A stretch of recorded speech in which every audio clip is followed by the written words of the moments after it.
If you guys are watching this video right after it's dropped, then you'll have noticed that this is part of a double upload, baby. And if you aren't watching it right when it's dropping, then what are you doing? Click that subscribe button and ding that little bell to hear my stinky rap opinions every week. That's right, I'm dropping this video along with its companion, Pointless Rap Song Remixes 3, at the same time. I thought it made sense as these are both the third parts to their respective topics, and I'm just making an effort to try and fight my way back into the YouTube algorithm after my inconsistency for about the past year or so. Usual disclaimer as always, this is just based on my opinion and nothing else but that, but even if you don't agree with me, I hope you're at least entertained by it. This is CDTV Productions, and let's talk about rap song remixes that were better than the original, for the third time.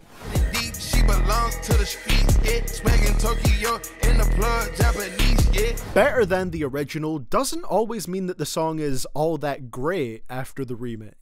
Because I don't love the franchise remix, it's decent at best, but I do think it's better than the initial, disappointing version that Travis released. That was supposedly his first single from his upcoming album Utopia, yet the performances sounded really phoned in from Travis and Thugger with a real lack of energy from either, and the MIA feature just sounds kind of bizarre. I still have no clue what she's talking about. Mississippi, Dippissippi, make 'em happy, make 'em copy, make 'em get me chippy chippy. Someone get a professional hacker, there is some encrypted code that we need to crack here. But Future on this remix, he is the only one who came with some goddamn energy over this beat, and he is a perfect fit for it. Genuinely, one of the first things I thought when I heard this beat was Future should be on this. It sounds like it was made for him with those fat ass bass hits. This should have been the version of the song that Travis released as a single. At least that way my disappointment would have been a little bit less potent when I first heard it. And who can be mad at the Prime Minister of Misogyny dropping a "she belongs to the streets" meme reference in his verse? Also, I find it kind of funny that on the version that has the King of Misogyny on it, MIA's verse is almost completely cut out. Like, that is perfect. Another new addition to this version is the outro with those wonderful but subtle trademark Mike Dean synths. Coming through with no top, showing them Mickey D. After 12 a.m. come through, it's special. That addition by itself makes this version sound more polished and complete. Neither version is great to me, but if franchise does make it to Utopia, I hope it's just the remix that goes there. 16 with a 40 piece on my wrist side. I'm in the back of the bag with a thigh, and she throwing it back, and I'm thinking, damn, it's a slide. This is a good example of how a remix should be done, in my opinion. Keep the strongest parts, remove the weakest parts, and replace the parts you removed with a nice solid feature. The formula is obvious and sounds so easy that you can't fuck it up, but if you've watched Pointless Remixes Part 3 before this one, then you'll know that that is not the case. When Bankroll Hayden first dropped Costa Rica, it had a simple, smooth chorus, a first verse that was pretty smooth too, but then the second verse stood out as noticeably worse. It was slathered with auto-tune, which wasn't the same mixing as the rest of the vocals throughout the song, which sounded a lot more natural, and the flows came off as a bit awkward. It almost sounded like a different rapper, and not in a good way. It feels like he put a second verse on it because without it, the song would be just over a minute long, but he didn't really know what to do to effectively pad out that time. That issue is solved by this remix with Leroy. That second Hayden verse is removed in favour of a much nicer sing-rapping verse from the Kid Leroy, which is infectiously catchy,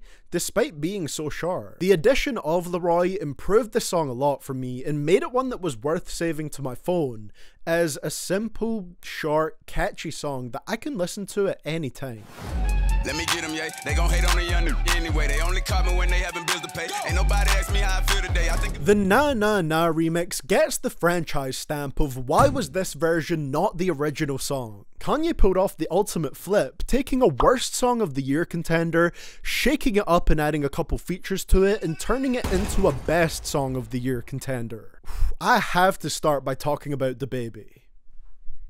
Let's go. This might be one of the hardest guest verses he has put out yet. The beat has flutes on it, Oh yeah, drop the baby in this shit right away. Oh my god, he took this song and made it his own, tearing his way through the beat with a fast-paced flow and confident delivery. DaBaby has shown on quite a few features in some of his own songs that he can really tear a beat apart when he wants to, and I think being on a song next to Kanye really made him drop his all into this. I'm gonna be honest, I'd probably be a big DaBaby fan if he just varied his own sound a bit more, because in terms of flow, delivery, and even lyrics sometimes, he knows how to fucking rap. I genuinely think this was one of the best guest verses of 2020, despite the fact that DaBaby seems to have mistaken the meaning of secular in his verse. I know people, including me, often make jokes about DaBaby, but I truly think he is an entertaining rapper, and one of the better ones in the mainstream right now. I could praise DaBaby's verse all day, but I can't forget about 2 Chainz, who also had a typically great guest verse on this song,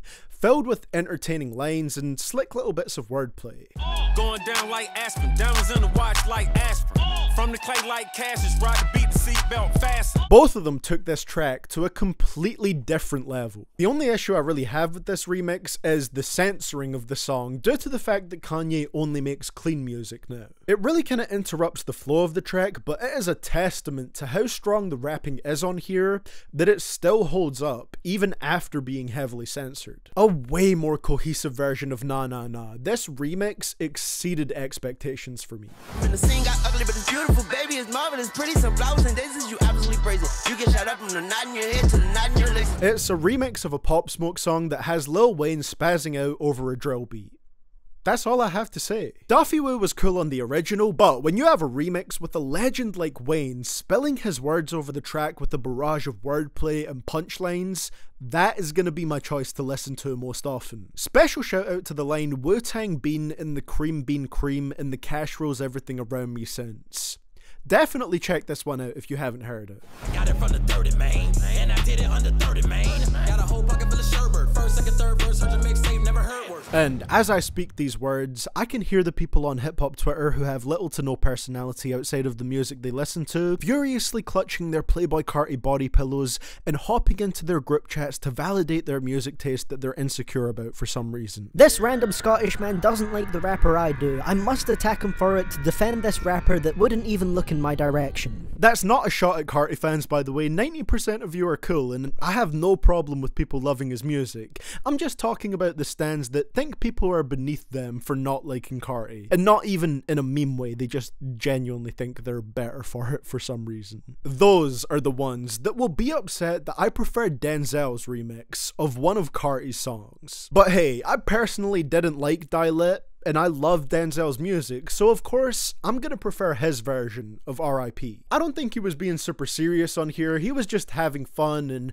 playing around with his flows and deliveries, and the beat for R.I.P. has always been hard, so my favourite part of the original track was maintained for this. I get to hear a rapper I thoroughly enjoy rapping over a beat that I really enjoy. It's as simple as that. Monikers, Zeltron, Slither in Python, right on cue, right Sun Tzu, kill you, vehicles, words on you, serve. Yep, it's another Denzel one. Here is one of the rare examples in this series on remixes of an original song that was already great and then was remixed to be made even better. Jid already tore up this beat with his flow, and everything from that first version is kept for this one, just with the addition of a Denzel Curry verse that builds in intensity and aggression as it goes on, and as we've already established, Denzel is a rapper that I very much enjoy. It's another one that can be summed up very quickly, 2 artists I love collabing to make an already strong track stronger.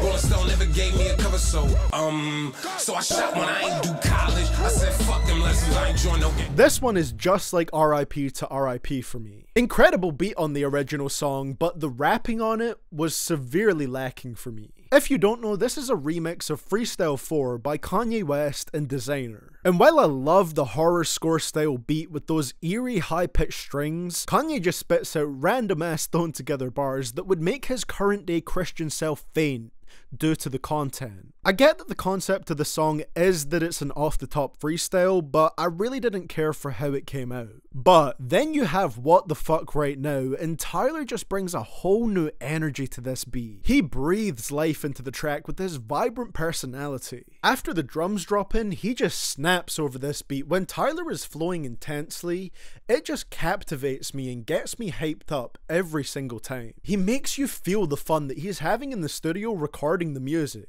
If you listen to this song, just make sure that you do it with the music video, because that really adds to the fun that you can tell Tyler is having with this track. He is one of the best artists in this current generation for me, absolutely.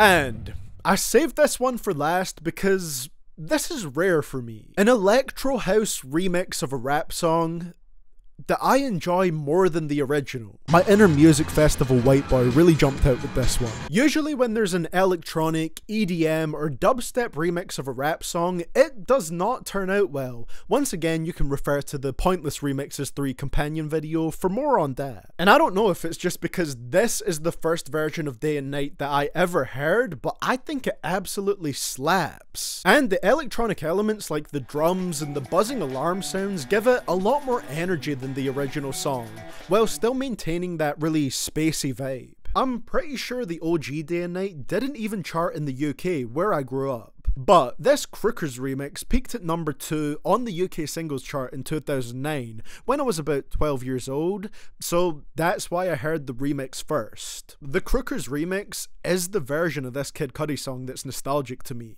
I still love and respect Cudi's solo version, but the Crookers remix is honestly the one that I'm going to choose to listen to the most often. But what do you guys think? Not just about this remix, but about all the ones that I covered in this video. Because now we're in the outro, this is me wrapping it up, so thank you so much for watching. I hope you enjoyed this video, and if you did, or if you were entertained by it, I would appreciate you leaving a like, and like I said, subscribing if you want to see more content similar to this. So massive shout out to all my patrons who are on screen right now, and of course, a big shout out to my biggest supporters on there, and those are Cyrus Formidoni, I Am Regent, Reagan Burt, and Tyson. Thank you so much, as always, for all of your support, and I hope you enjoyed the fact that you got to see these 2 videos early. So that is all I've got to say for today, guys. Thank you so much for watching. I will see you all in the next one, and this is CDTV Productions, signing out.